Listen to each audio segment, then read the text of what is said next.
各国领袖前2天才在东协峰会相见欢，没想到东道主柬埔寨总理洪森在脸书自曝确诊，不得不取消G20行程，但他人已经抵达印尼。下飛機時，洪森還拿下口罩，接觸的領袖非常多。在東協會上，他還剛說這句話。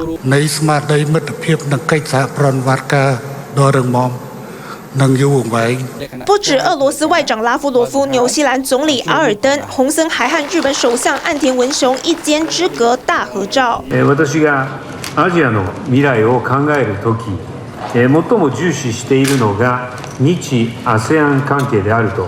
数十国领袖无照交谈，这周主办G20的印尼总统佐科威同样超近距离与他接触。美国总统拜登也在一旁握手寒暄，结果拜登开始咳嗽了。昨天拜登在记者会上他自己就说有一点感冒咳嗽。今天早上拜登筛检阴性，也照行程继续出席G20峰会。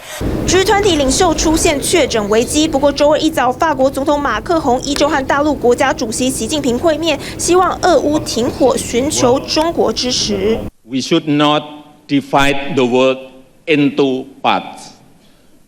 We must not allow the world fall into another Cold War.